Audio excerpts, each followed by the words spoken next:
Welcome back to Good Moms Bad Choices. I'm Erica. And I'm Mila. Happy Wednesday. Happy hump day. Hey ladies. Hey mens. Hey peoples. Hey party people, what's going on? What's going on with you, boo? I know you're answering in your core right now. Fuck that nigga. I know. He tripping, bitch. This is a sign. Girl, I heard. I know. Why am I crazy? Am I high? Probably. Yeah, we're high.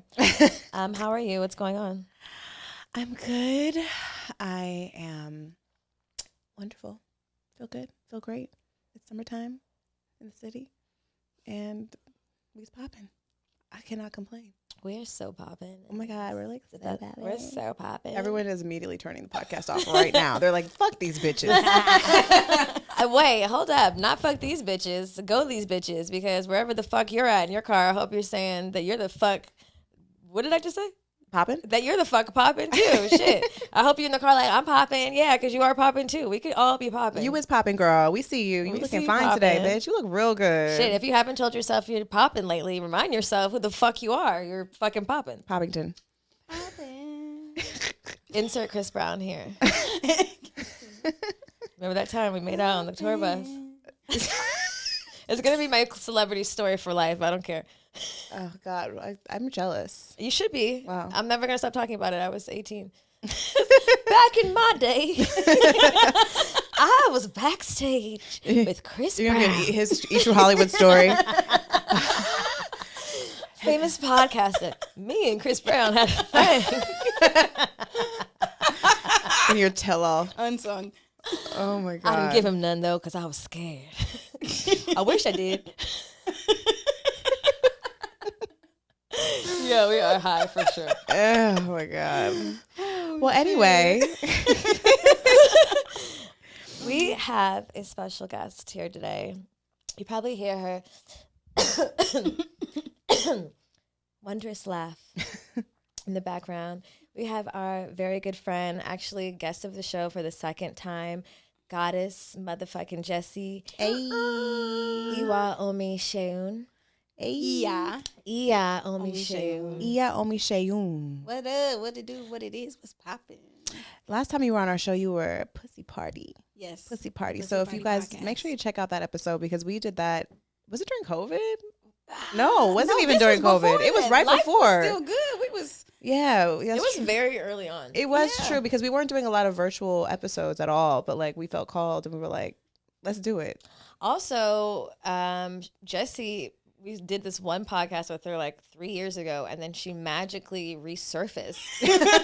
I hadn't heard from this bitch in like for a minute. I don't even know if I saw her on Instagram. She fucking magically resurfaced, and the perfect, like, it just divine fucking femininity united. Like, we decided to have a fucking retreat in Costa Rica. I ain't heard from Jessie in God knows how long. We was talking. We was talking ain't here and there. No, y'all had been talking. Yeah, she.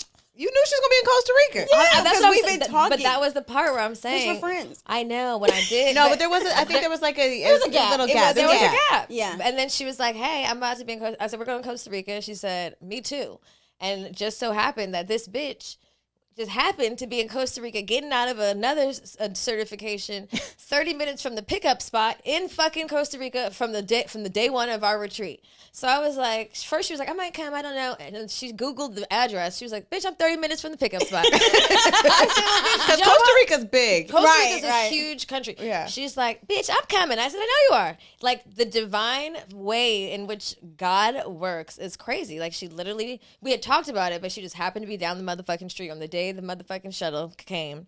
She got all the girls drunk on the bus. Yeah. Like, shout out to all of our girls Yes. on week 2. Retreat Our 2. week 2 retreaty. So it was like this OG, like one of a kind experience because Jessie came, and we had all these fucking beautiful ceremonies because Jessie came, like multiple, like at freshwater, at fucking ocean water. We had this beautiful divine release. Like if you go to their website and watch the fucking video, there's clips of it. You will see it. It's so beautiful. And Very powerful. she magically shifted and helped like really hold space and shift the magic and week 2 in a real motherfucking way. Like, she guided us in a way I've never fucking seen or experienced before. Like, full tears, full embrace, full trust.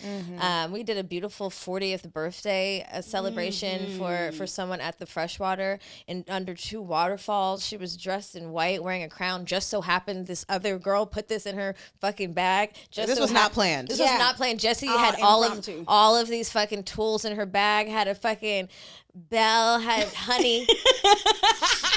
She's impromptu shuttled us into Goddess for we were helping her. She was like, "Do this." We're like, whatever you need. Whatever you need. Definitely. Are we ringing the bell hard enough? She's like, "Ring the bell around her aura."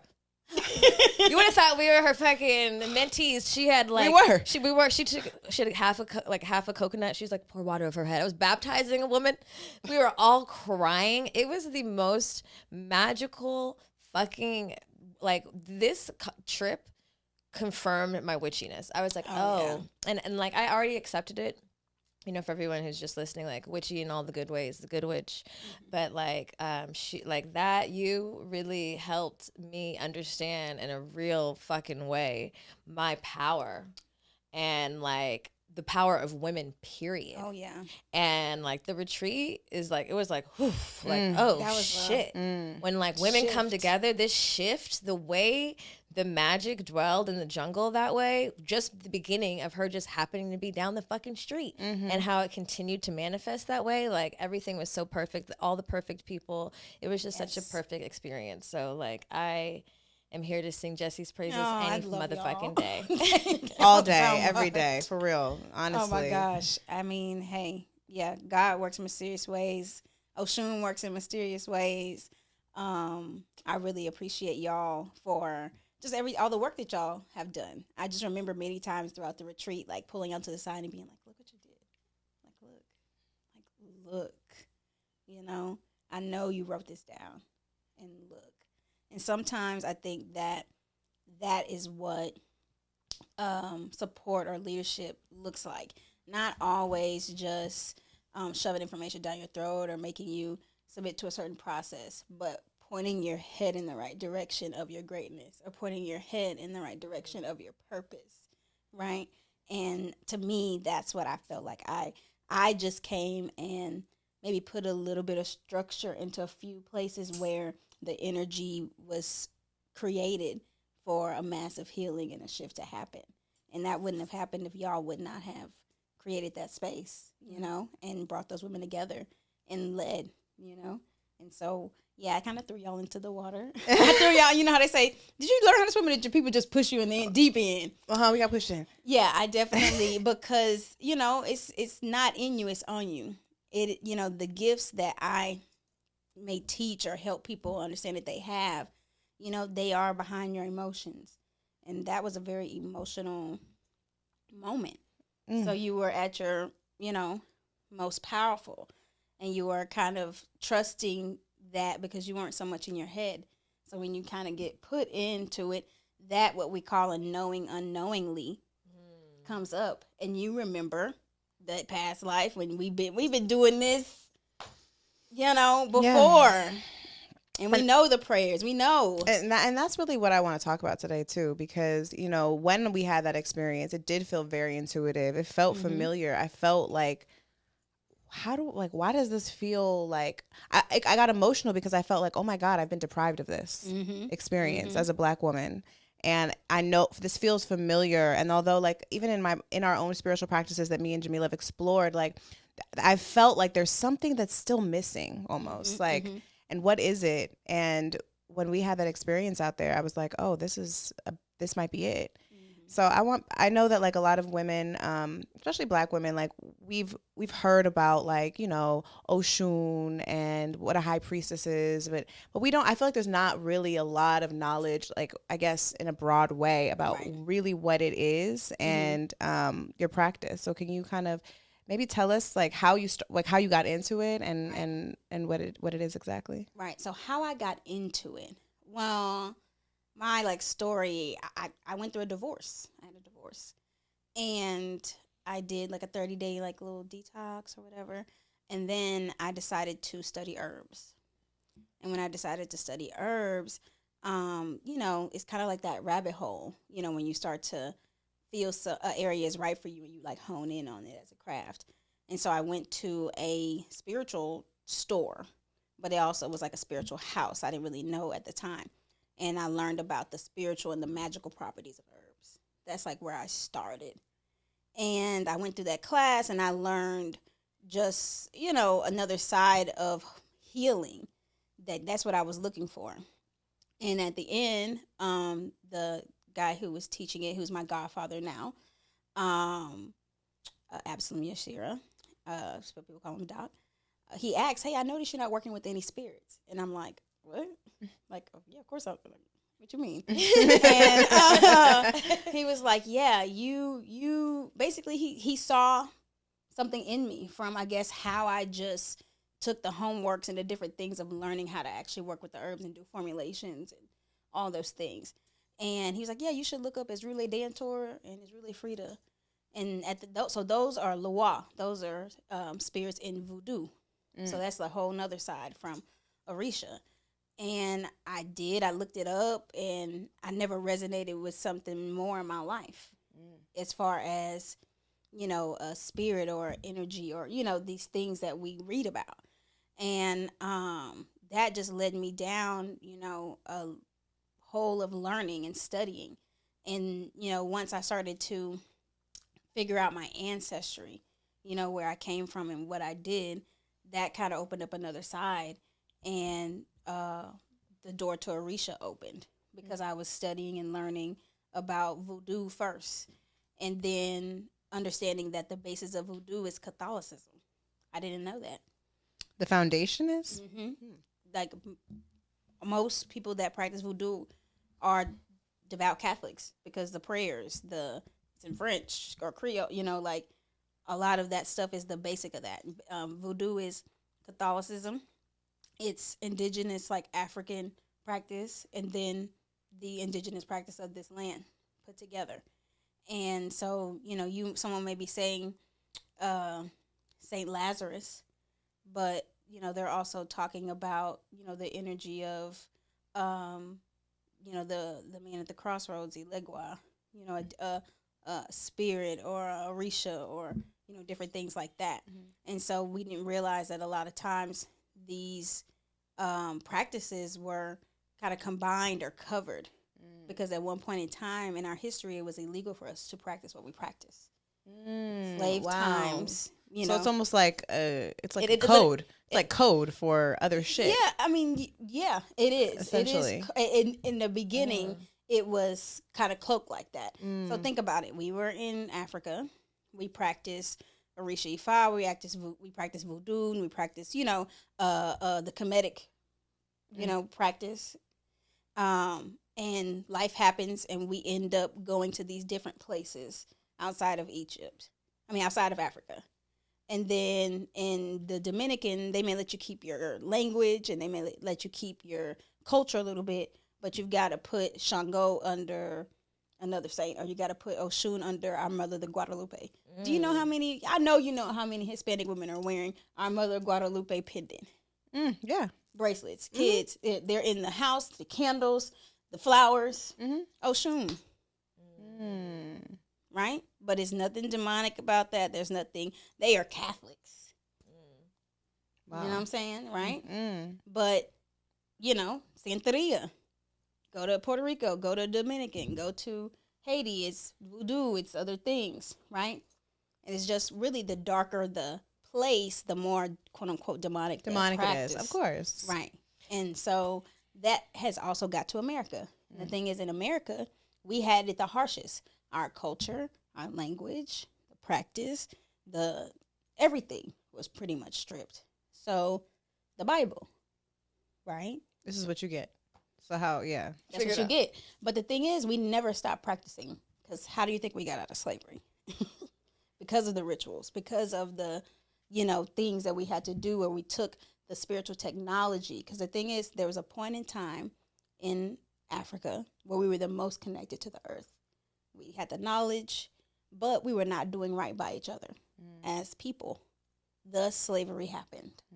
So then we go to another place, and we know what we know, but we're being stripped from that. And so there were people, our ancestors, who kept those practices alive, but they hid it. They had to hide it because they were going to be killed. But think about it. I know you probably have heard stories of, oh, this master was so nice and he let her go free. Yeah, because she probably saved her kid or saved the crop or did some kind of spiritual technology, because we know the earth, we know the water, we know the plants, we know these things. We know healing, we know birthing. We know all of these things, and it's, yes, of the earth, but it's also spiritual technology because we are connected to the divine. I love that word, spiritual technology. Mm-hmm. I remember you saying that on the retreat, actually. I just remembered that term because I remember how it hit me when you said it. Right. And essentially, it essentially means like ritual and practice. And yes, so spiritual technology could be anything from, like, we light this candle, and our intention is whatever it is. And I put tobacco in it for the ancestors. That's alchemy, fire, earth, mixing it together to create an energy effect. It goes out in the universe, and we always get something back, even flow, right? So it could be that. Spiritual technology can be when you go to the Christian church, and it's a revival, and they're singing a certain song, and they light the certain candles, and they do the certain claps, and then the spirit comes down, and people are getting cleansed and falling out and purging. Yes, that's spiritual technology to heal, to connect to the divine, to get divine messages, to a lot of it is healing, right? And there's no difference between that and certain rituals that we may do in African spirituality. But the thing is, in my practice, in Orisha Ifa, we do believe it's one almighty creator and all those things. But we also believe that on earth, like here, your Ori, your mind, is your first god, right? So you may hear the term Orisha. Oh, who's your Orisha? Who's your crowning Orisha? What Orisha walks with you? Well, the Ori in Orisha is your mind. The Sha in Orisha means activation of. And so when someone says, what is your crowning Orisha, or what spirits walk with you, it's not because this person is crazy and they got spirits roaming around you. Right. It's because you understand what energy, what natural worldly force activates your mind. Because when we talk about the Orisha, we talk about Oshun, we talk about Yemoja. I'm not talking about a woman that's sexy with no top on doing honey. That's not Oshun. Us as people, we personify energy so we can relate to it, right? And so that energy of Oshun is really the energy of attraction. She is the fresh water, so the river. That is the energy of Oshun, the river, right? Oshun is vaginal fluid. She's revolutionary change. Like, that is her energy. And so when I go to the river, when I go to fresh water, it activates my mind. When I drink water, it activates my mind, right? When you go to the ocean, when you go to the forest, when you're doing, some men, they love to do cars. It's metal and fire, drums, whatever it is, it activates your mind. And all of these things carry the energy of various Orisha. And we are people of the world. And so that's like a kind of a lost information and art that we've been disconnected from, to know your destiny, to know who your ancestry is, and to know who your spirits are. Because best and believe, Billy Bob, whatever, that's some rich white kid, whatever, he knows he's from the Viking people. He knows that they were, they praised Odin. They know, he knows. He has his Irish He's crescent. in the Skulls and Bones. Right, not the skulls. He knows That's like the Lord, rich. that's like Game No, of but for Thrones. real. But No, for real. no, I know. I'm not. You know what I'm I saying? know. Like, I know. this is why, even when life should be perfect, some shit happens. Because they know the earth, they know the spiritual technology, and they know who they are. When you know who you are, that changes the game. You know what? I think that if you're listening right now, you know what you feel called to be around, especially in the elements of nature. Like, some people really thrive in like the woods. Some people really thrive near the water. Some people thrive. I know for me, like, water is super important for me. Like ocean, really the ocean, salt water for me. And like, especially if you're a Black person listening, brown person, you know, like what you feel called to be close to. Right. And that is essentially what, once cultivated, really is what your Orisha would be, right? Is that and it's not even just that. So, you know, I do practice Orisha Ifa. I am a priestess in that. I'm a priestess of Oshun. I'm also a conjure doctor in New Orleans Voodoo. But at the sanctuary, when I am taking, so like you come in and you're like, I'm ready to start my journey. I'm not necessarily pigeonholing you in Orisha, because you may not be Orisha. You may not be, you know, even though everyone has Orisha, you know, it's really like my godmother says, this journey is like the wind. It never blows the same way twice. And so the difference between what we practice in like Christianity is billions of people go sit in churches and they say, do one this. thing, this one size fits all shit. Right. Where when you come to the sanctuary, you know, it's, we have to figure out, one, where do you need to heal? And we do that. And then we start to discover and develop your gifts. And we start to help you understand your ancestry and go through those rites of passage of like your ancestors, because everyone has ancestors, but not every, you know, some people have, you know, Buddhist history. Some people have, you know, Orishas. Some people have Voodoo, like have different things. So you have to figure out, like I said, what you need to heal. Then who are you? Who are you and where do you come from? Once you figure that out, and not necessarily 23andMe, even though you can, there's readings, there's different things that we do. Then you go into like your spirits and who are your crowning Orisha and things like that, because you will know, yeah, my people come from Europe, come from this area. We got, you know, readings where, you know, my ancestry hails from Ile-Ife, which is, you know, the House of Love is Ile-Ife. That's like Oshun state in Africa, right? So then once you start to study things and you actually have someone telling you, yeah, these spirits resonate with you and you should study this, you are invested, you understand, because it resonates with you.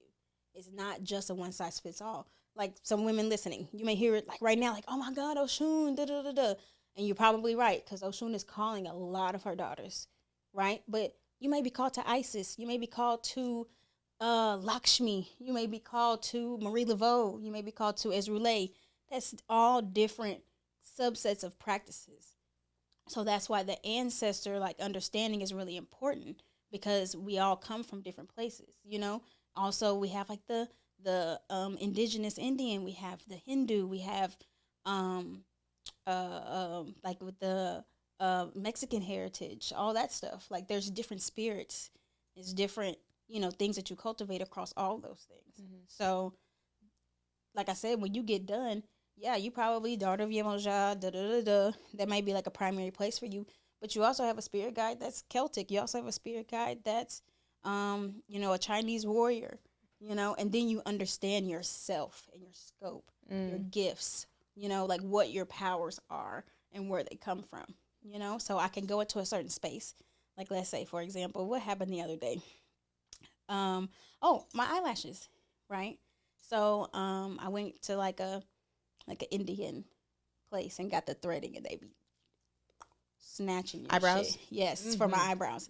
And they were like, they'll do the eyelashes. So she was doing them and she was touching me, you know.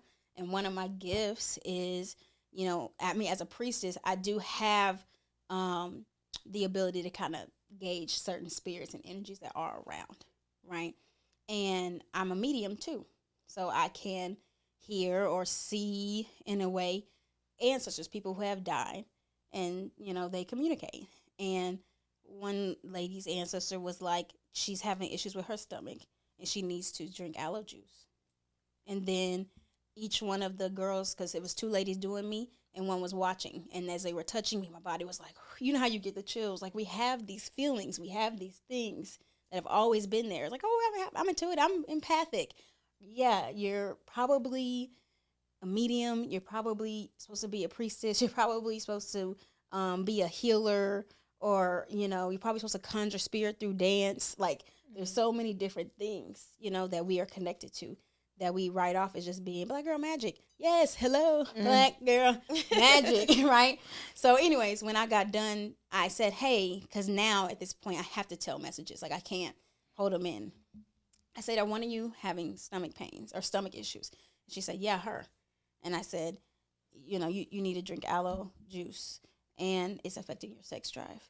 And she was like, oh, no. They said something. And then I told one woman that she had Durga. Durga is like a Hindu warrior type spirit. Another one had the one that's like kind of looks like an elephant truck. I can't think of the name right now. I know what you're talking about. Yes. Yeah. And then the other one had Krishna, the like devoted wife. Kind of like would be like an Oshun-ish kind of energy on that side.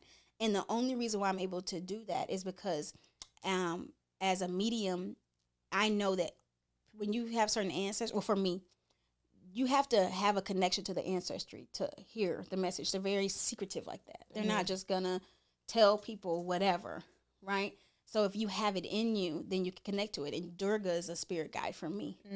It's a warrior spirit that protects my house from people's energy that's bullshit, right? And that, because I had that connection, I was able to do that mediumship, and they like trust you, basically, and gave me that message to give to her about her stomach, and that may save her life, or that may help her sex. Like she said, it says about her sex drive, which is like, you know, but that explains me, because, you know, like I said, I'm the pussy priestess, so it's always usually something going back to that that I'm like helping people with, like on the low. I really love that, because I think people, you know, it's so crazy what you were saying all the way back to like we weren't allowed to practice our religion. It's like, even till this day, like you say fucking witch to Black people, and it's like you say anything out of, you know, this rigid form of Christianity, and it's very scary for us. But I guess so, because instinctually in our fucking on a cellular DNA. level, We've been hiding. It's like, fuck no, I'm not practicing no motherfucking what? It's some devil shit. Because you could die. Right, and they told you it was the devil. It was like people were getting killed for doing it. That's what I'm saying. Like Definitely. you're in like defense mode, and that's what it always feels like, very defensive. Like it's against. And I know this to be true, because I grew up. There was no religion in my house, none. Like my dad didn't give a fuck. He told me some white guy made up Jesus and everybody listened. That's what my dad told me, you know, and like yeah, he was just like whatever. So I didn't have to like be religious. It was actually like not a thing in my household. But I remember like when I went to go chant Buddhism with Buddhist, you know, chants with my friend, I was like, this feels bad. You know, I was like, this feels like against something. Right. I felt like, and then even like, yeah, I felt bad, like guilty. And I was like, why the fuck do you feel guilty, bitch? You're not even like, you're not like a devout. And I did. I would go to church in Atlanta and shit. But I started to feel weird about saying like, I accept Jesus Christ as my Lord and Savior. Right. It always felt so committal. I don't know, because I have commitment issues. I was like, whoa, this seems... Well, maybe. I mean, maybe now it's all making sense. But it was just very premature. You were young. I didn't know you that well. Right, like, can I get to know you first? Right. I was just like, my Lord and Savior. Who the fuck is the what? Right. Like, why? I gotta say it right now before I leave. You know? I have to say it. And I gotta go in water. Like, you know, at the end of everyone, they're like, everybody, if you want to do it right now, anybody want to do it? Can we every fucking church something like they do that, and then they wait. They're like, no, right. There is like a system. And then someone is like, right. Versus you coming and saying, "Hey, I'm ready." There's always that one person like they want to go home. They're like, me. Then the line starts forward. They're like, all right. And then everybody's like, all right. You know, everybody needs permission. Wow, this doesn't feel natural at all. Right. It feels a little forceful. Like, so I started like, but I understand like that first scary reaction. And luckily, like, I've always been a little witch since I was a little girl. I've always been very, like, intrigued by the occult. I've always been into my powers. And, like, even going to Catholic school, I was into the one time in 12th grade where I could do all the religions. Finally, in 12th grade, they let you learn other religions. I was like, fucking Isn't that crazy how they hold it from you? This is your curriculum, too, right? Every curriculum does that. They Catholic, only teach you one. Catholic 1, Catholic I didn't go 2, to Catholic 3 or 4. All religion. Like, bitch, I'm 18 now. You done like, I didn't even have a choice. Why would I start there? See, I never really was indoctrinated into any religion. Like, my dad used to always just tell me, like, I don't need a middleman between me and God. My grandmother was, like, a prophetess, and that's where I get a lot of my gifts from. She, like, you know, is my right-hand soldier, but I never got any of, like, the, like, shame and trauma and, like, that kind of stuff. I saw a lot of things because my grandma was like a big dog in the church. So I think that as a smart ass little young kid, I was like, okay, this pastor's cheating on the first lady. They got this money thing over here. I'm eating all this communion. Like, I'm eating like mounds of communion bread because I'm like the favorite little grandkid. I'm so jealous. I love that fucking bread. I know. That bread is bomb. And like Catholics only had that fucking cracker. No, my grandma ordered the good stuff. But like, you know how I got to just eat it in abundance and stuff. So I had a different outlook, like even on the ritual, you know, of communion, which communion is a ritual and it derives from African spirituality. But, you know, I just saw the business a little early. So I was like, this is not my people, you know, but I never knocked it, you know. But when I started, like I said, with the herbs and starting to study the spirits and to study the practice, I never felt closer to God. And then I remember hearing God's voice for the first time. And my God is a woman, but she has a man's voice because she says I'll listen better. Which she knows me. Oh. Wow. You know? Huh. And she said that my job was to heal the women through the men. And that's how I started the Pussy Party podcast, was through that. And What did she say to you? That's what she said. She said, Oh, my job is to heal the women through the men. Heal the women through the men. Wow. Mm-hmm. So I love men, you know. And I, you know, even the men that I have in my life, like they are healing in some sort of ripple effect themselves, you know. So, yeah, when I created the Pussy Party podcast, it was to bridge the gap between spirituality and sexuality and also bring together, like I would say, the presidential pussies and the presidential penises, you know, to bust more nuts and make more money, you know, be happy together. I love that. And that's how I found y'all. And then God brought me to you. I'm so happy that you found us on the search of the presidential pussies. And the Yes. presidential Penises. penises. Yes, and that's when Spirit said that y'all needed to give y'all goddess baths. And wow, finally we get to do it today. Mhm. I know, Wow, that's- Years later, but look how far. Like, we are ready now. Tonight, Jessie is giving us a goddess bath, and I'm so Right. excited. And so, hold on. And so, it's going to be a modified goddess bath. Is actually like a get in the tub. We doing this for 1812. It's a process. It is like a retreat. Okay. You have to do like a thing with Nikita because she came to the sanctuary. That's right. And she had her goddess bath. And y'all see she is like, She She just hit me up is. today. It's so crazy that you said that. Nikita's someone that came on the retreat, and I Shout swear, out. hey Yeah. Nikita, She- watching her transformation from the beginning of the retreat till like the end, and I can't even imagine now. Bitch is unlocked, okay? oh, honey. But I remember seeing her in actually a laundress session and seeing like her unlock when we had those mirrors and we were dancing in dance. front of the mirrors and just like really just taking in ourselves. Yeah. It was beautiful. Yeah. That's so dope. She was the first person I talked to on the bus. Mm. And I had, like, when I got on the bus, I could see everyone's ancestors. Doop, doop, doop, doop. I was like, oh, shit, I see what kind of trip this is going to be. And then the alcohol, you know, that opens up for the spirits to Come through. play. And there's a lot of healing of a lot of women that those women carried that happened that week. But I talked to her, and I was reading her like, girl, da, da, da, you know, talking about signs, talking about, you know, all the spiritual, you know, natural witchy stuff. And in the end, she said that this was something that she wanted to invest in herself. And it's an investment. But it is, I mean, I would say like 6 months to a year of therapy mixed with like a retreat, you know, Yeah. but it's in Third Ward, Texas. It's in the heart of, you know, Houston. And you come at night and there's a lot of ritual, but it's for you. It's for you.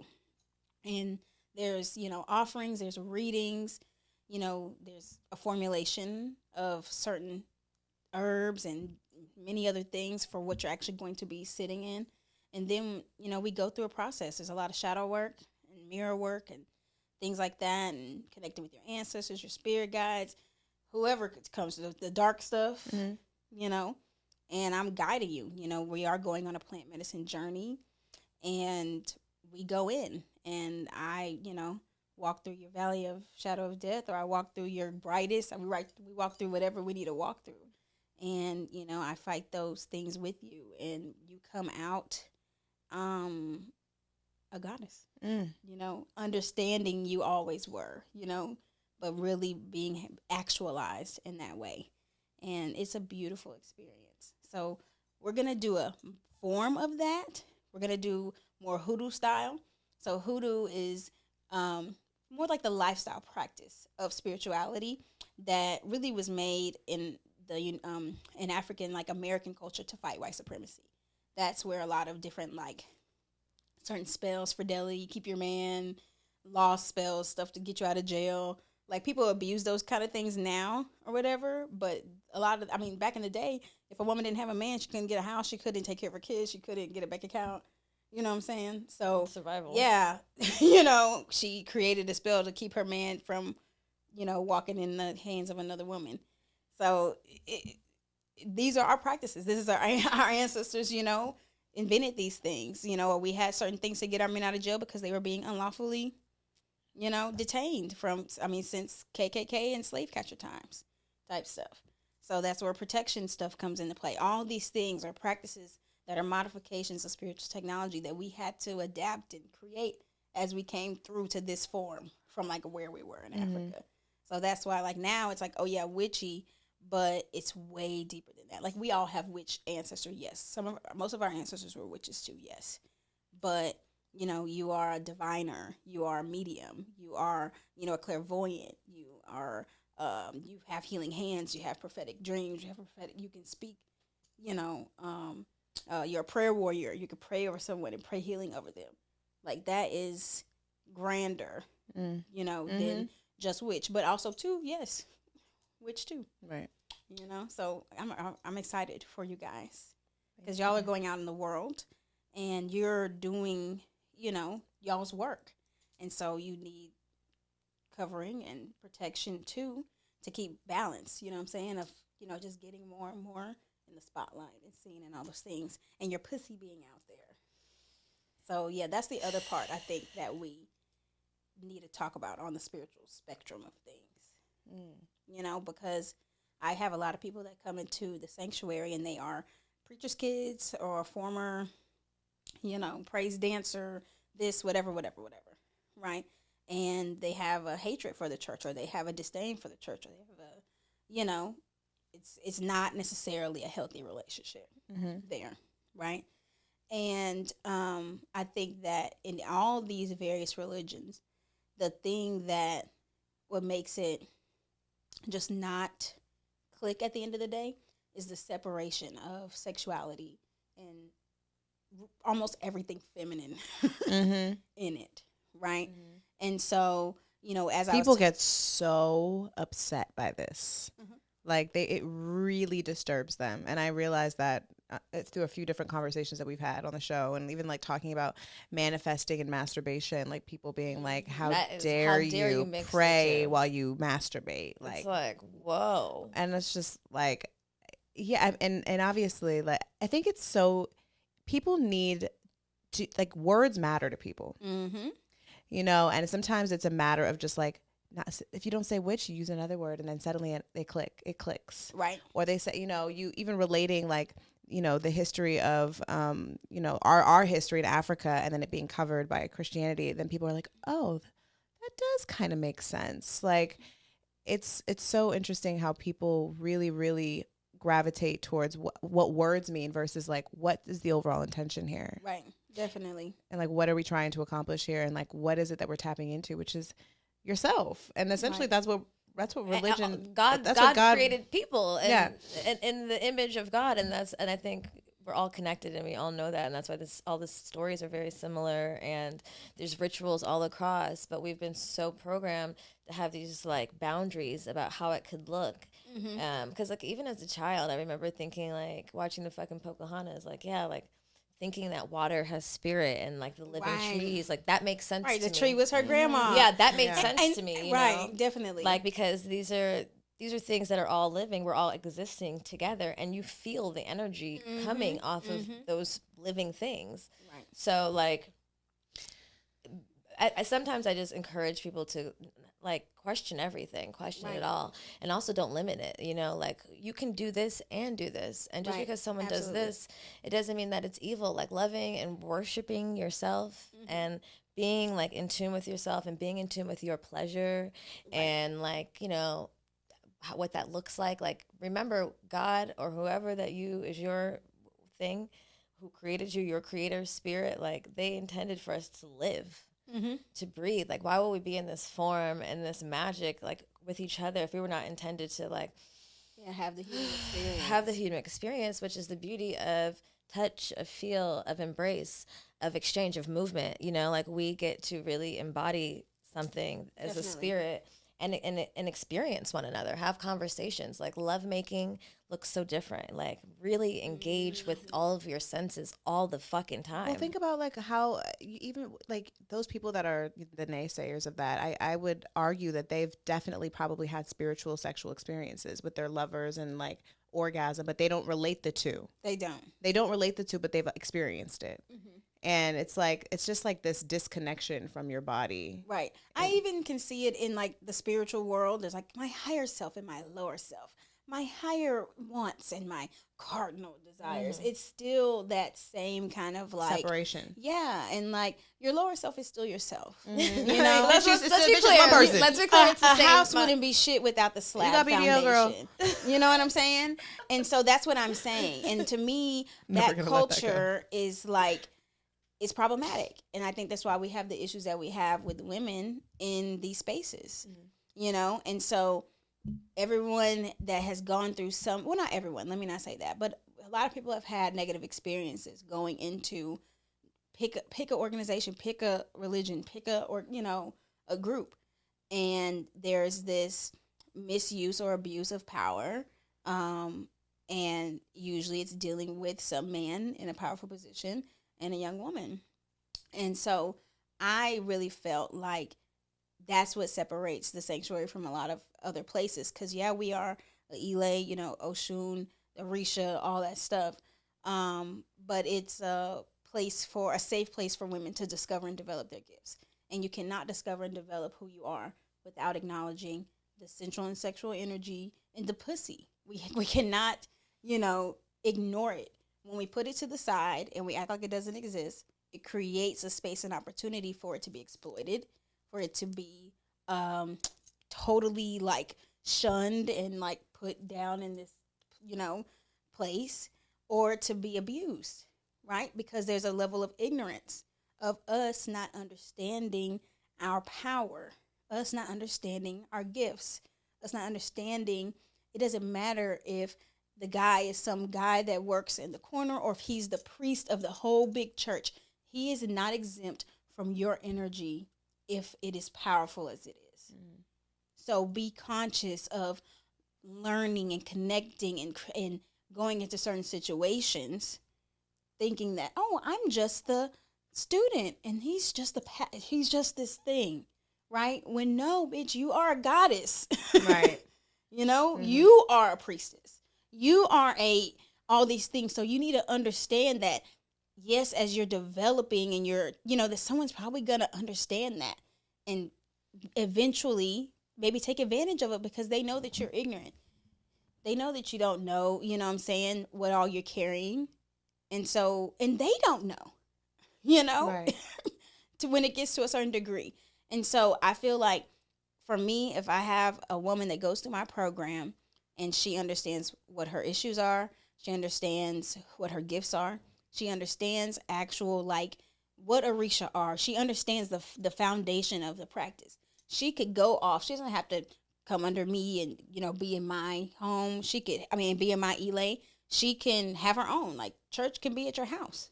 You could be your own, individual practitioner. Or she could go somewhere else where she, gets something else that she needs, but she's not going to get taken advantage of because she's going to understand. No one's going to be able to tell her that she's, just supposed to be the wife to a priest. And this priest has 6 wives that, you know what I'm saying? No, your destiny is way bigger than that. And so that's kind of like this protections is in the education of the pussy. Right, because I'm sure, because just like you said, in any space of devotion in any way, you can be taken advantage of. Mm-hmm. You know what I just thought about? Like, me and Mila talk a lot about, teaching, sharing your spiritual practices with your children, and, even like teaching our kids how to manifest and meditate and just like trust their intuition and have autonomy over their bodies and all these things. Like, are there like baby Orishas? Are there like little girl Orishas? Like So not Orishas, I'm sorry, like high priestesses or not. I mean, I guess I would imagine you have to be an adult, but like no, absolutely not. Yeah, So think about it. Back in Africa, we lived. This was our life, right? You were in Oshun town. You were in Shango State. So you grew up from being zero, honoring the Orishas, going through certain rites of passage. That's the thing. It's a lot of rites of passage. So when you're born, you have a reading from a priest called an Esentaye, and that reading tells you the crown of that child, the any taboos, what their destiny is, what ancestor that child is that's come back. So you have a full understanding of like what you're dealing with. So you're not have any surprises of like, oh, my kid is extremely artistic and they are not a doctor. They're not from the beginning. You know, like, oh, my kid is a warrior. They're gonna want to do like they're born to be a singer and sing, you know, whatever. Like, you know already. So discipline and like certain structure is different over there than how it is here, right? And so you grow up and you do other ceremonies where you know from when you were born that you're supposed to be a priest. I think that you get to about 12 is the age that you can. If it's in your destiny, it's in your destiny. But the thing is, everybody's not a priest like how I'm a priest. So I am a working priest. Like, my destiny is to teach people, to bring people into the culture, to have godchildren, to do that work. Some people have to become priests to save their life. It could be a health thing. It could be something in your ancestry or in your life where you need that elevation to appease something in your ancestry or to balance out an energy. Or maybe you're supposed to be a priest just for your family. Like, just your family. You are the priest. And guide this makes me think of, when we went to the Bree. The Bree. Shout out to the Bree. Shout out to the Bree. We went to the Bree in Costa Rica, which is in the it's indigenous land there, and it's it's basically a tribe of indigenous people, and obviously there's here you want to hit this? Yes. I think I don't know if it's still lit. Hit it. Hurry, hit it before it goes off. Not Picado today. Is it? Is it still lit? Okay, there we go. And them talking about the initiations, and how it starts at birth, and how at a certain age they have a reading by a shaman, and that child is either deemed a shaman or other things in the and then community. they learn how to all of them have to know how to work with the land, period, right?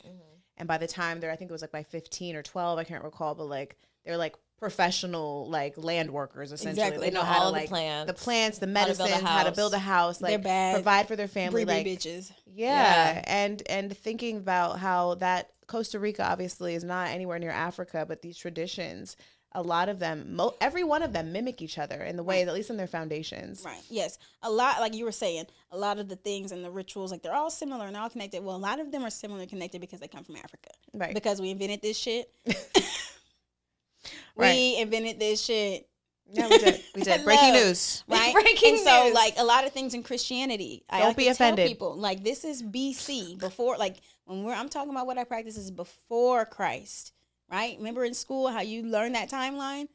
That exists. So you can't ignore that. You know what I'm saying? And also, when you practice Orisha, you can practice other things. There are people that are Christian in Orisha. There are people that are Muslim in Orisha. There are people that are Buddhist in Orisha. I practice New Orleans Voodoo.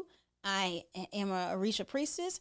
And even though I never was like baptized, I rock with Jesus.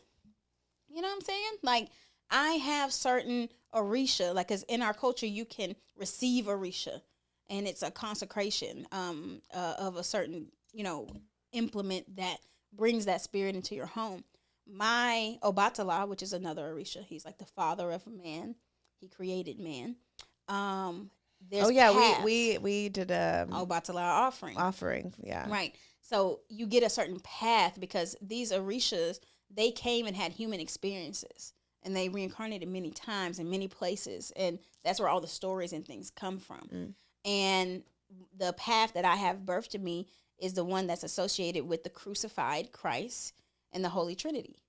So, Christianity is just kind of like this more, like I could say like a parent-child thing. It just doesn't get that connection at all, And so what they practice there, usually, like I said, I have the PKs who are running from the church, and they figure out who they are. They figure out their gifts. They figure out that they were the praise dancer, or they were the one who did the whatever.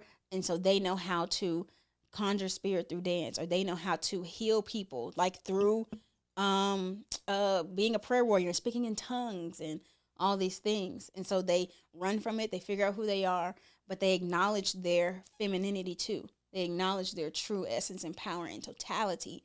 And then they usually sends them right back to, maybe not actually the church, but to, be a priest, be exalted and elevated in whatever your area of life is. Y'all could be the priestesses of podcasting. It's, you know what I'm saying? I think The priestess of the high priestesses of podcasting. High priestess of podcasting. I like the sound of this. We are the high priestesses of podcasting. Wow, I need to add that to my bio too. High priestess of podcasting. Okay, well then, with that being said, it's time for y'all to step into figuring out who your spirits are. I'm ready. I'm ready. I was ready 3 years ago. I'm ready, and you know what? I feel like as you're saying No, this, how a lot of people feel like inadequate, and they don't really know what their worth is, and they don't really know what their value is, or what their power is. And I think a lot of that is wrapped up in your spirituality and your sexuality. And when you are running from that, or whatever religion that you're following doesn't really speak to you, because I know for me growing up, like, none of that shit ever spoke to me, and it bothered my parents a lot. Like my dad would take me to church. I was just like, I loved the music element of it, because my dad went to a black church. I was like, well, this is fly. Wow, they're really killing it. I'm pretty sure I have a thing for that too. Yeah, I was like, wow, and I would get emotional. That's when I would feel emotion. I never felt emotion in the practice of listening to a man tell me how to be and feel. Right. And then, you know, and it's like just like Mila said, in high school, actually it was in college. I didn't even really learn about other religions in high school. I went to a Catholic school. When I went to college, I took a class on like Buddhism, Taoism, Confucianism. And I was like, oh, this makes so much more sense. Right. And a lot of our stuff too is in some of those things. But even that didn't feel like, I was like, this isn't my shit though. Right.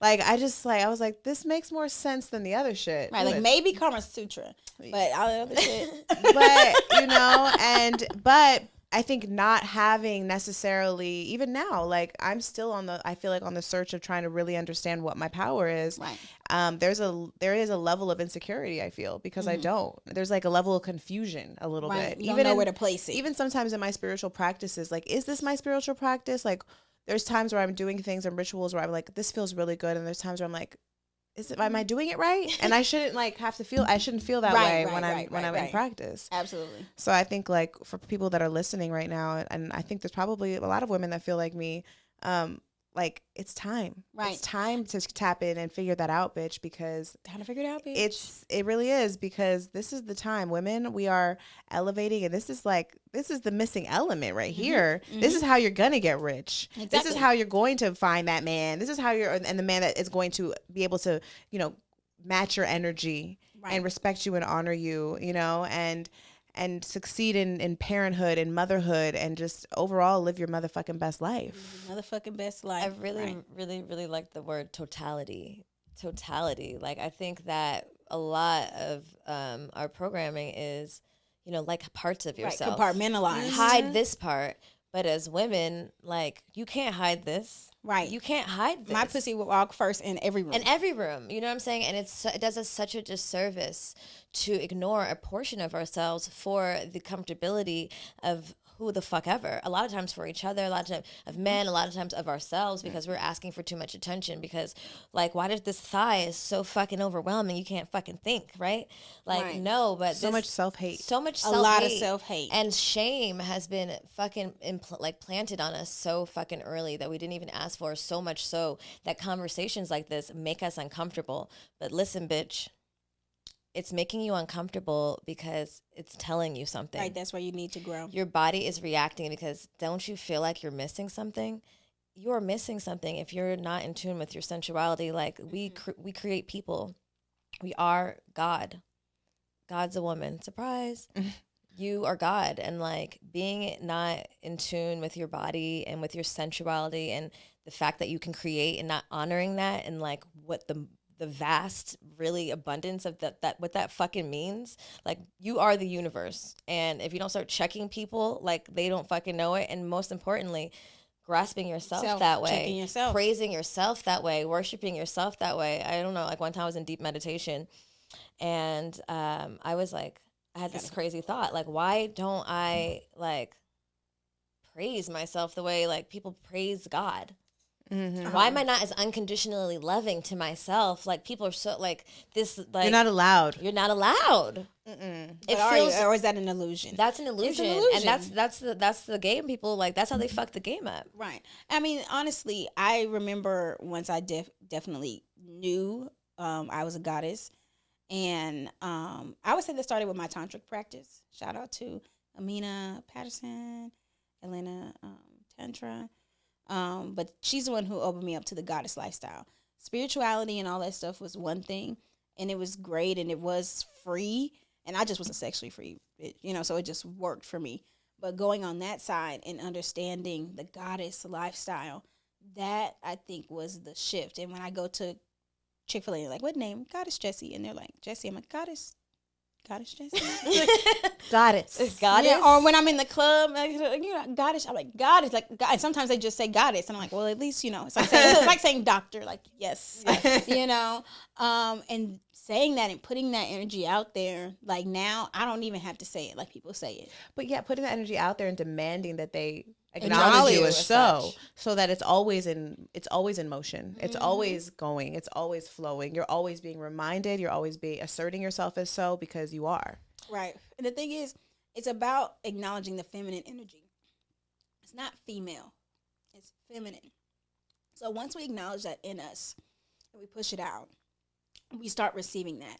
But it's not just for women. Men have feminine energy as well. And so once everyone acknowledges their feminine, we all will elevate.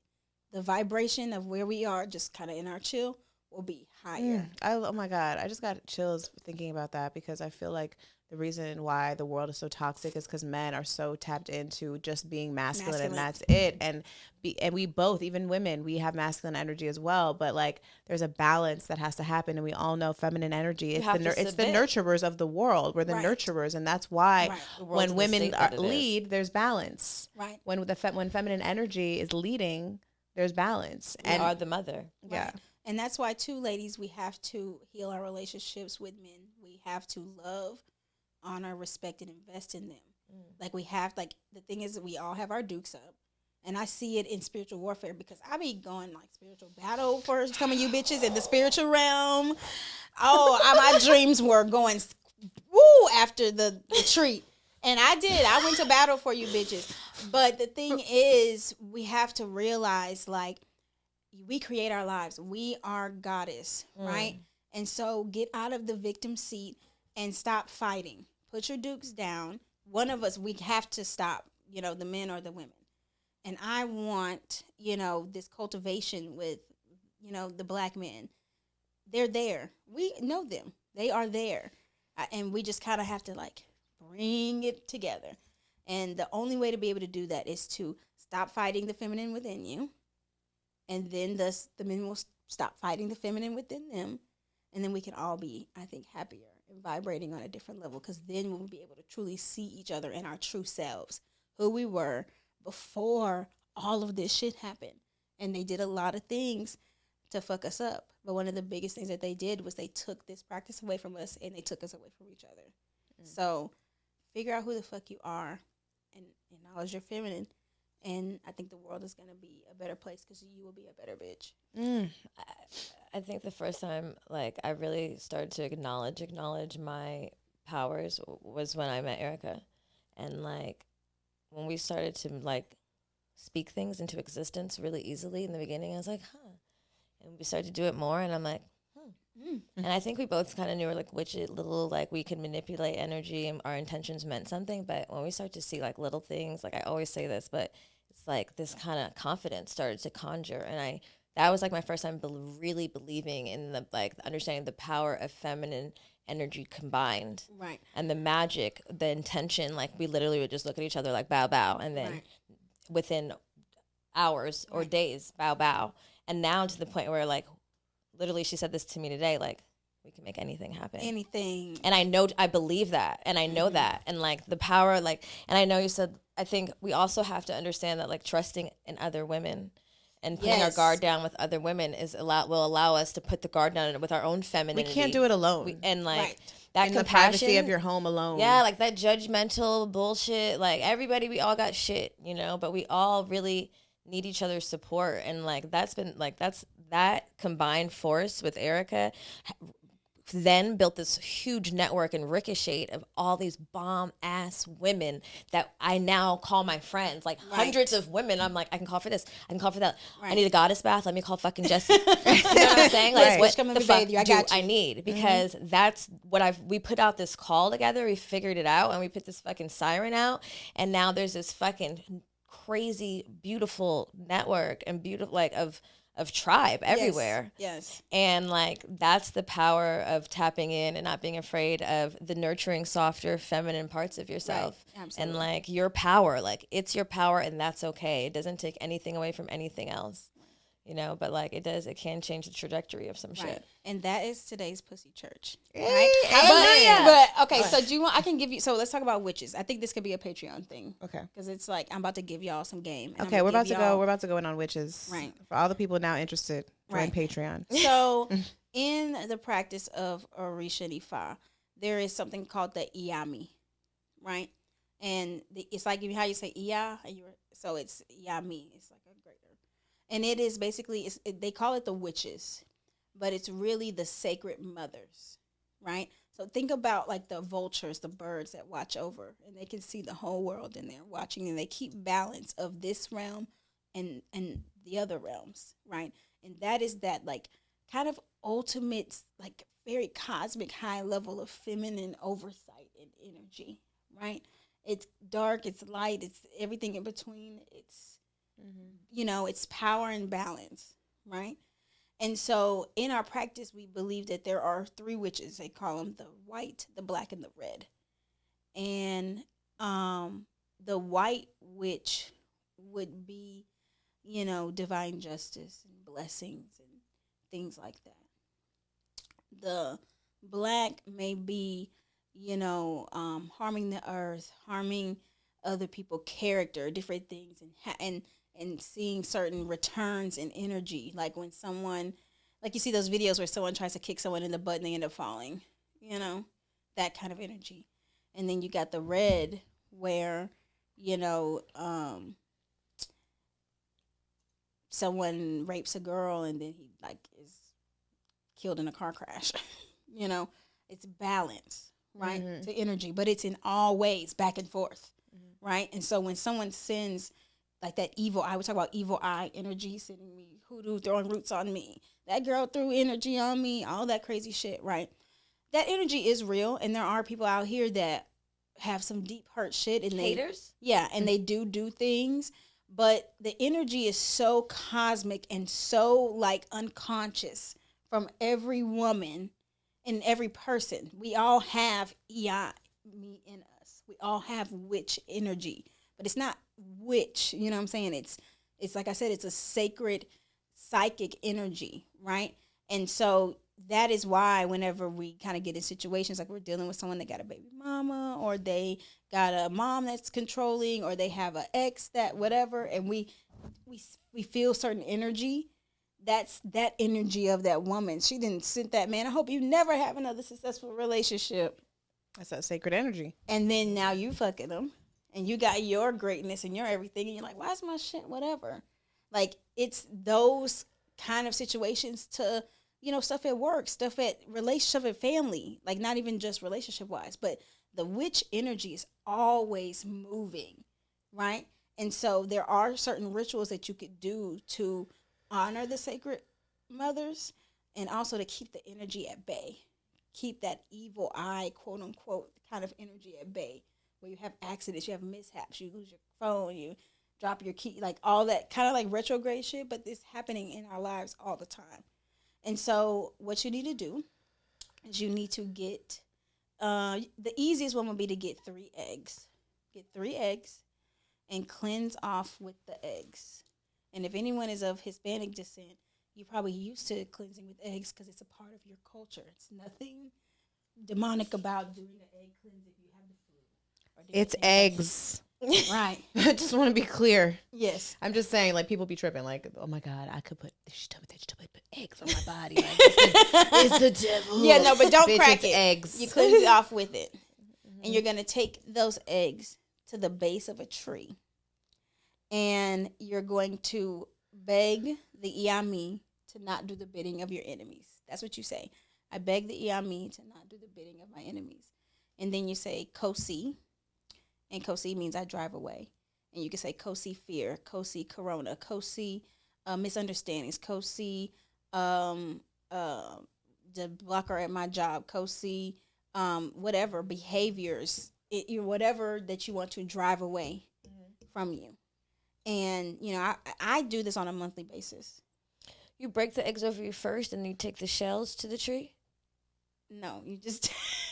we don't break them, right? You just take the eggs. Oh, like Just a, rub like them a, on you you. rub them. Rub And you, them on and you. you, yeah, because it's cleansing your body. The I'm egg happy is a we cleanser. cleared that up. Everyone's going to have yolk everywhere. I would have been me. Yeah, and then you leave them at the base of a tree. But you do it at a tree away from your home, away from where you're at. And, you know, or if you have certain situations, things in your life, you just want to, you know, let the universe take care of it, right? Let the sacred mothers take care of it, you know, and it'll also help you tap into that energy and understand how you, on your daily basis, send out that energy. Deal with your envy, deal with your vanity, deal with your jealousy. You know what I'm saying? Because that energy pushes out from your womb space. And so that's why we do have to start trusting each other and, you know, getting into those spaces where we could be happy for another bitch's success, et cetera, et cetera. Right. You know? And so this is a ritual that I call spiritual maintenance. It's in the spiritual maintenance sector that will help you keep that energy in check in your life, especially if you're elevating and like you're being seen in the public spaces. And, you know, it's not even about people that you know. It's about stuff that you don't even realize maybe coming at you when you get to a certain space. And I know a lot of the bad bitches that listen to the show. And so y'all need to know too. Y'all need to know that. Thank you. Thank you so much. Well, before we get out of here, did we do an affirmation? No. That's I didn't pull a card either. Man. Okay, I don't pull- know. Okay, so I had a, okay. What? Do you have an affirmation? An affirmation? The goddess always wins. The Goddess always wins. I believe that. Me too. I was going to say, I always pull the card, but since you're an actual real tarot card reader here with us, not just me reading from Biddy Tarot, but even though I'm getting very better. But very better. My card pulling skills are top notch. They are. I agree. we're gonna. That's a part of the training. I will teach you how to read tarot. You know, I'm just gonna give you a little. Okay. That's a part of the whole. I've only been reading Biddy Tarot all fucking year long. You would think I would be a fucking genius by now, but I'm starting to get it now too. I'm starting to get it, but also I'd be getting high, so I'd be forgetting. Okay, so what you want me to do? Okay, I was thinking, can you pull for us? Oh yeah.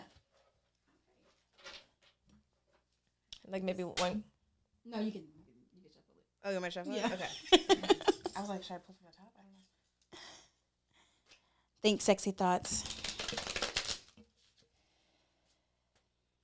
So, okay, what I like for you to do, everybody take 3 deep breaths. Inhale and then exhale. I want you to hear you exhale.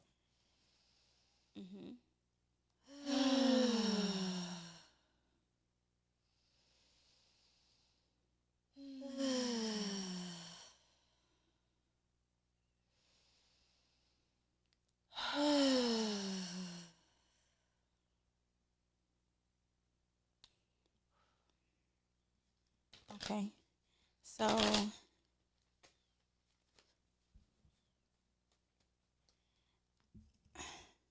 So just from the breathing, there's a few things that's coming to me. You need to take a little meat fast. Okay. You a what fast? Like meat.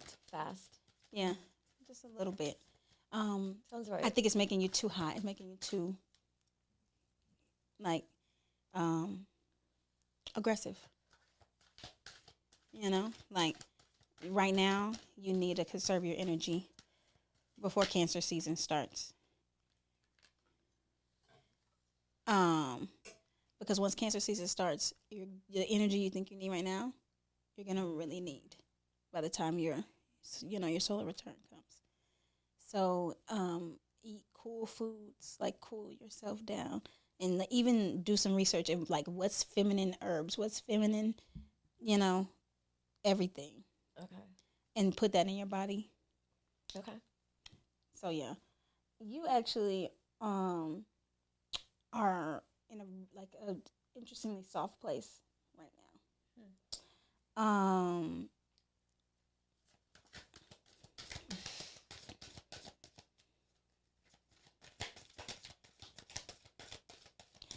I feel as if like you're just waiting for your ships to sail in. Like there should be this underlying here you go.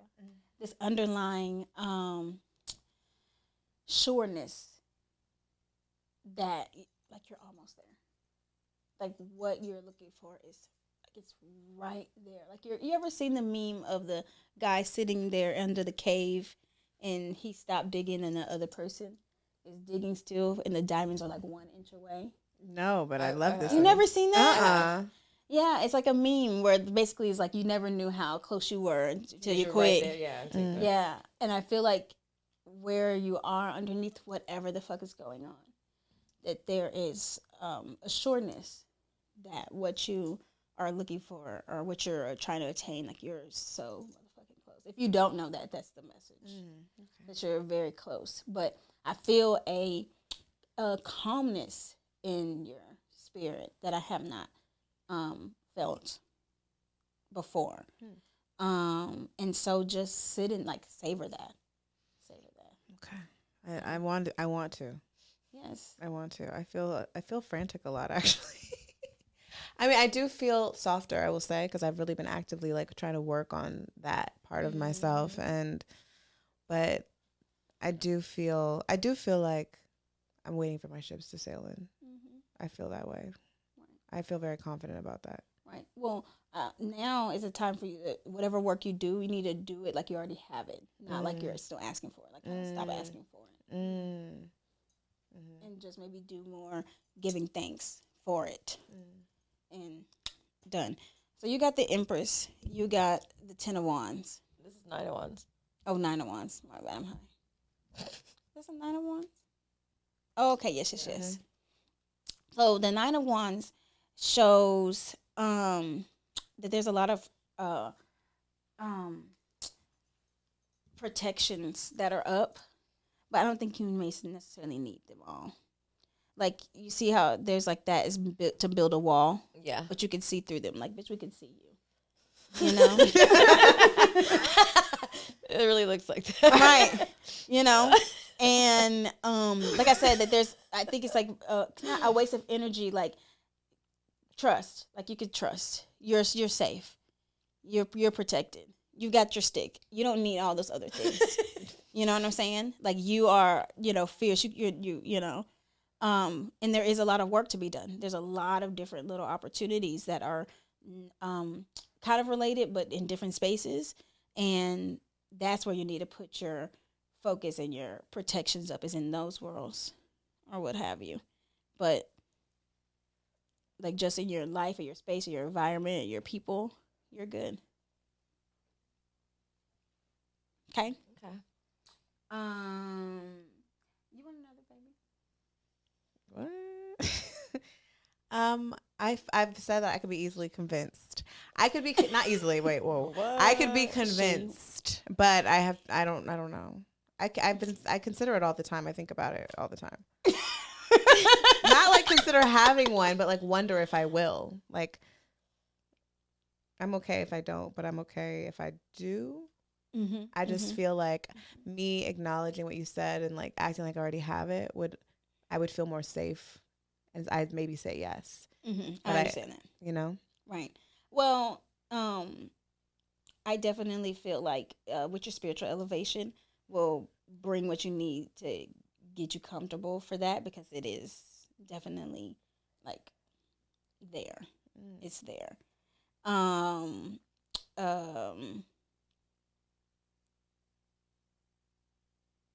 Yeah, I think you probably need to do some offerings to Eshu. We'll talk about that. to open up some roads. Maybe not necessarily to having a baby. I'm like, wait, hold on. I don't know if I want to. I don't know if I want to open these roads up. Show yet. me the map. Wait, bitch. issue. Where are you taking me? So I need to see before you get the in the car. Empress. This is like more like your desire, right? But to get there, you have to feel certain levels of safe. So there's certain opportunities, even like financially or what have you, or to live in this place or whatever, that you can open the roads for. And then, yes, the ultimate root desire of what it all goes down to what I feel, is that you want to have another baby. You want to be, you want to have like I'm the queen of the castle experience. And so that's where you would, and I saw the 3 there. The 3, that's the number to issue. So that's what was signaling to me that could be a medicine, a spiritual technology to help you open up the roads to your actual desires.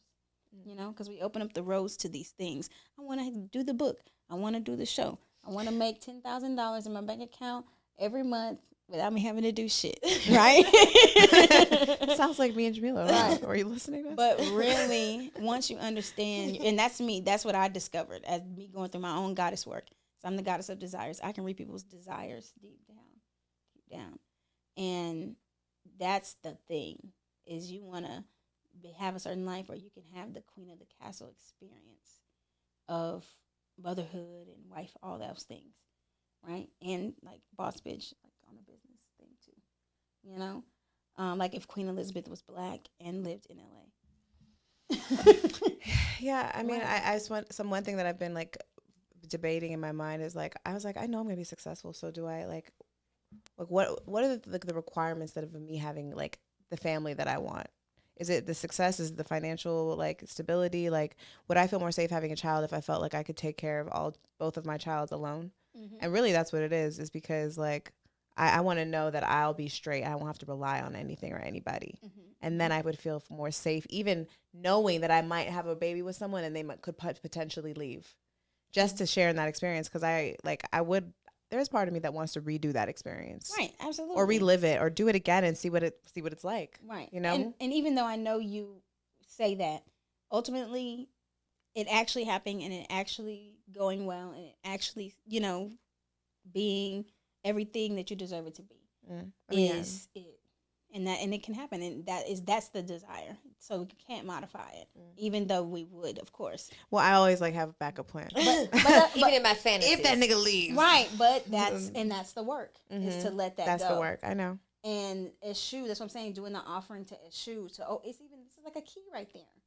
Oh, I didn't even see that before. That's why. Okay. Also, shout out Mahogany Tarot. Mahogany Tarot. Because see, the White Array deck is to me like the white version of like it's like the ABC of it. So I always kind of was like right away. Like I was one of those Black people that was like, because I didn't see myself in it, but not even myself. I didn't see the spirit. My intuition did not connect. Yeah. But then when I seen this deck, I seen things I never seen Oshun in the Empress card reading. But I can now. Maybe just because of the melanin, like melanin does activate things. That's why they're selling it by the ton, or what have you. So we love those guys. Thank you. Shout out to Mahogany Tarot. Yeah, definitely click the link in our episode description. But yeah, girl. So seeing Oshun on there, I was like, so if you do an offering, that'll open the way to really to the desires versus all of the other little things that we like put our magic out there for. That's why you have to figure out what it is you really want deep down and pinpoint on that and just keep moving forward towards it. Yes, ma'am. Yeah, you need just rest. You need to rest. Bitch, lay down. lay down and let people take care of things. Let someone serve you. Let someone figure it out. Let someone, you know what I'm saying? Just no heavy lifting. Goddesses don't do any heavy lifting. Emotionally, we will lift this heavy pussy though. No heavy lifting, goddesses. I love that. Just this heavy pussy though. Yes, I will drop it on you. Well, boom.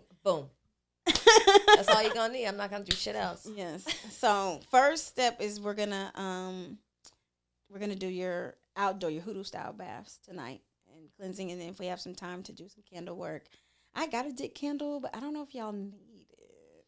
A what candle? A dick candle. Oh, a dick candle? I don't know. Do I need a I candle? think we're good on the dick right now. Yeah. Yeah, I think y'all good on the dick. Okay, I'm about to get some tomorrow. I can't wait. Me too. Whew. Right, but it's not. I mean, yeah. Erica and I are having our men's travel with us in all our appearances. I love that. It's so fun. I'm like, meet me at the hotel. Yeah. My appearance, it's on Saturday at 12. And they better have that dick ready when in the I'm, morning when I'm y'all done, get back. get ready. I'll be at the hotel after my appearance. Oh, yes. Very mature. It's so mature. Yeah. Oh, my goodness. I love it here. Priestess is a podcast. Well, let's. we got to go because we got to get to this bath. Oh, Yeah. fuck. Yeah, what time? Yes. And so I want you to tell the people where they can find you, where they can get your Yeah, all your services and all the things. For sure. Sweet Love Sanctuary on Instagram. Link is in my bio, but like Linktree/Sweet Love Sanctuary, and basically everything's there. If you're trying to figure out where to start, just book a discovery call. It's free, 15 minutes. We'll kind of talk about what's up, and I'll say get a reading, or this mentorship program, or the Goddess Bath is perfect for you, and we figure out everything in between there. Your spirits, your Orishas, whatever, your pussy. Mm-hmm. I got you. SweetLoveSanctuary.com. Hey. Yeah. Thank you. Thank you Thank so you. much. We love you so much. I love y'all. I'm excited for y'all's journey, our journey, Yes. whatever else we are doing out there. Wait, before we go though, can you share a whorie? Because I want you to wait, and I want you to share a specific whorie. I mean, you can share any whorie you want, but it's the Costa Oshun. Rica. It is the good vibes. Whorie. This is a good one. This is a great horror story. All right, just waking up in the morning, gotta thank God. That's how I woke up that day. Okay, so I'm in Costa Rica with my two bestie bitches. We're out here working, we healing. We didn't purge, we didn't offered, we didn't shook ass, we didn't smoke, we didn't did it all, right? Ritualed. And so then we had this manifestation dinner. Oh, my bad. We had this manifestation dinner.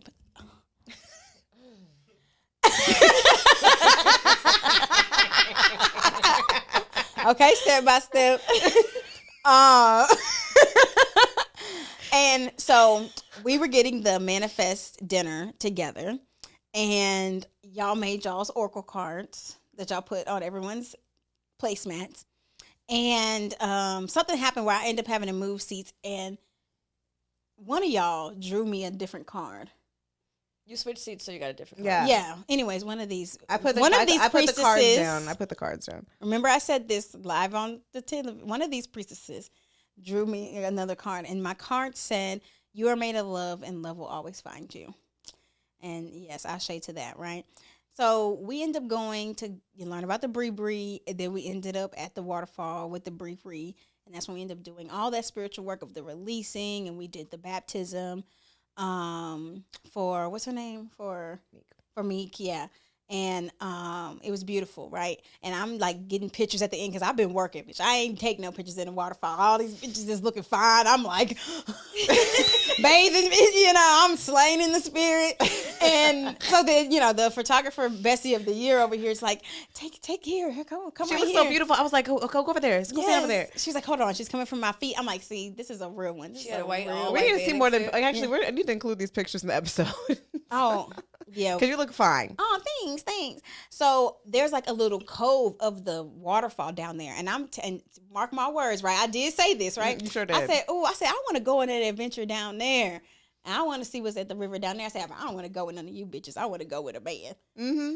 And so then we left, right? So then I went to sleep, and then I woke up in the morning, had to thank God, and I looked at myself in the mirror and I said, I'm getting some dick today, and I put some extra condoms in my backpack. And this is a little town. A little small Let me be town. clear. It's a little town off the coast of the fucking Caribbean side of the fucking Costa Rica. So I was going to go in the city because I wanted to buy gifts for everybody, but I only had a $100 bill. So I had to go to the bank. And when I went to the bank, they wouldn't take my shit, and I didn't have my ID. And I was like, fuck. Like, I got to go all the way back to my room, or either, like, I don't know. How am I going to, like, get back on the taxi? I could probably flirt with one of these guys to, like, take me without any money, I'm sure. Right? So I'm like, fuck. And the spirit said to me, go to the other bank. They're going to have everything you need. So I walked to the other bank. And as soon as I got to the motherfucking bank, I turned my head and a man rolled up on a motherfucking motorcycle, bitch. And he His like chariot. like at my feet. When you see the chariot card, I know y'all tarot your girls. See that was the motherfucking chariot card. No, this was the Knight of Swords, baby, the Knight of Wands. This was the Knight of Wands. Whew, and so he came and got off the motherfucking thing. He was like, bueno. I was like, hey. And he's standing there kind of looking at me. I'm looking. Right? And then he's like, oh, what are you doing? I'm like, I'm trying to cash my $100 bill. I'm from America, you know. And he's like, oh, like you should go around. He did solve my problem. He gave me the answer. But then he was like, well, what you doing here, whatever. And I don't know what I said. But eventually I was like, where your woman at? And he was like, I don't have no woman. Where your man at? I don't have no man right here. Don't see no man. Nope. Ain't no man right here. And so anyways, he's like, oh, I'll take you to this waterfall and like meet me at. He knew exactly where I was staying in my Airbnb, which like could have been a concern, but I'm divinely guided and protected, so I'm not worried about it. And I'm like, well, I just went to a waterfall the other day. He's like, no, you ain't never been. This is the one you ain't been to this. Or this one is in the cut, right? And so I'm like, okay, so gotta ride up the hill. I go to like have breakfast. I end up having breakfast with the white twin Titan hottie man. Oh yeah, the basketball. I mean the football player. Shout out if you watch this. Holla at me. And then I met him back in my hotel. He picks me up in a Lexus, which is very rare in Costa Rica. That's high class. Okay? And he had weed rolled up.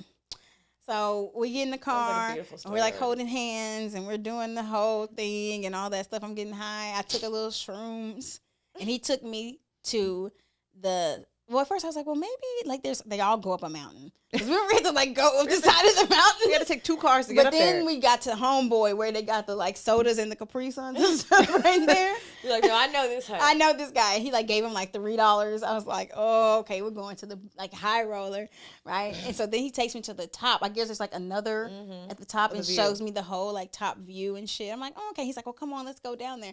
So he takes me. So I'm thinking maybe he'll just take me to like another side I ain't never seen. No, bitch. He takes me right back to the same place that we have did all that spiritual work, walked me all the way down the pussy cove of the fucking river.